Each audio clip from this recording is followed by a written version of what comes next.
Hi, I'm Debbie Brown, and I want to help you learn to machine quilt. You can watch videos about machine quilting, but unless you practice it, you're not going to feel comfortable with it.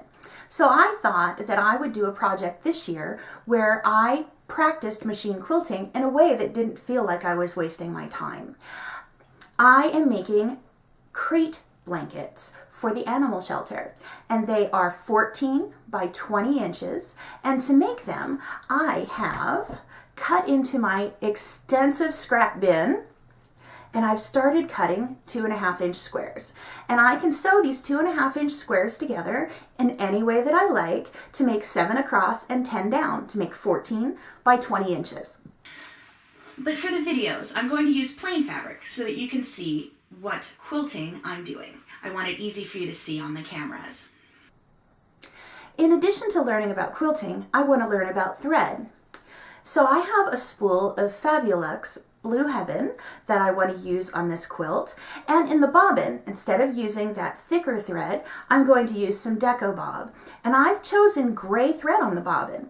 You can see that those are two different colors, but I hope that doesn't scare you very much. They're similar enough that they should blend pretty well, and the Deco Bob is nice and thin, so it should be hiding pretty well on the back of my quilt. So I've threaded up my machine. And I have my walking foot on, and that is going to go up and down as I'm stitching so that my fabric doesn't push and distort away from each other. I'm going to lift up my feet, my presser foot here, and I'm going to put my bands on. Sometimes my hands hurt whenever I'm gripping my fabric too hard, so I use the bands to help me push the quilt. I have a regular stitch, a straight stitch on my machine, and I'm making it about a 3mm stitch. That it won't be too close together and look like the stitches are pooling, and since this is a decorative thread, it's a longer stitch that will show you what the thread looks like in a longer stitch length.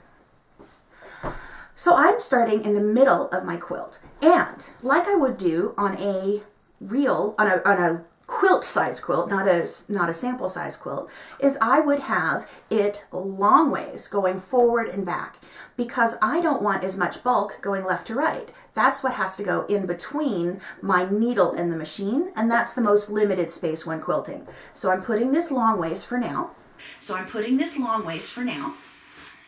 I'm going to start in the batting. So I have a layer of backing and a layer of batting, and then my front piece. I'm putting them, they're all layered together. I'm going to put my foot down. And if you thought I was going to stitch in the ditch, I'm not.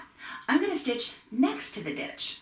Now, my walking foot happens to be a 1/2 inch from the edge to the needle, so I am going to put the edge of the foot on my seam, and I'm going to stitch 1/2 inch away from that seam all the way down. I'm going to be starting in the batting, so I don't have to worry about starting and stopping and knots because that will all be covered by the binding.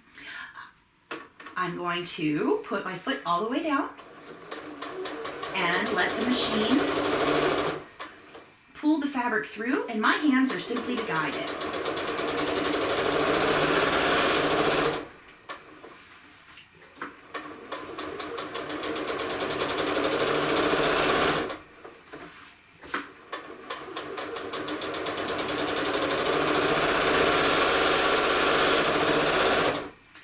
Once I've stitched that entire row, I'm going to hit I have a scissors button on my machine that's just going to cut the thread at the top and bobbin. And I can do this again since I've stitched well into my batting area. So let me pull the quilt back up to the top, and I'm going to put the other side of my walking foot on the next seam over and start stitching. Let me make sure that I'm back far enough in my batting so that I don't lose any stitches.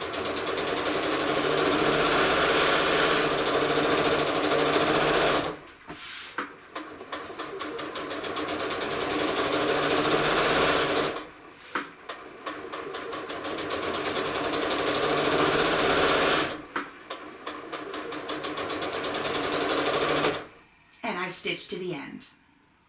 Cutting this one again. I'm going to continue stitching this way, 1/2 inside of the seam of each square, each row, going all the way across. Now that I've stitched from where I started, on a 1/2 inch away from every seam line going toward the edge of my quilt, I want to start stitching the other half. And what I can do is continue working my way in. This is only a 14-inch quilt, and there's enough room on my machine to accommodate it. But if I were stitching a quilt, a crib-size quilt, a bed quilt, something larger than this, what I would do is I would turn it around. And I am going to stitch the exact same way from the middle back out to the edge again. What I try to do when working with a home sewing machine is always stitch half of the quilt or less inside of the machine. I never want to have the majority of the quilt inside of the machine, just to make it easier to maneuver. So I'm going to continue stitching now.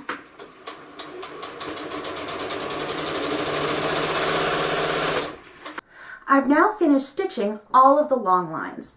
What I did not do is stitch the lines right next to the binding. I'm going to leave those alone. I think that'll be absolutely fine without any stitching there.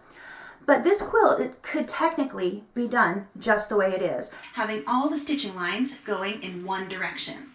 But I'm going to turn the quilt and add the stitching in another direction to make a bunch of checks or a plaid on here. So I'm going to turn the quilt sideways, and I'm going to work the same way I did, starting in the middle row and working my way out, turning the quilt upside down and working my way out again.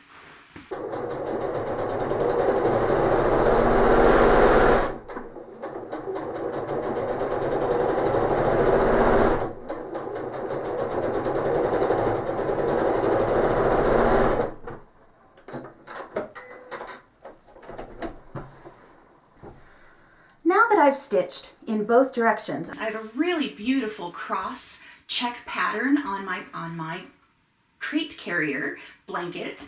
It's ready to trim and bind and be loved to keep an animal warm. So I hope you take the time to make one of these for yourself and see how easy it is to do the walking foot quilting like this on your home machine. If you'd like to see more videos, please subscribe to Debby Brown Quilts YouTube channel or click over to debbybrownquilts.com and subscribe to my newsletter. Happy practicing, and I'll be back with more videos. Thank you.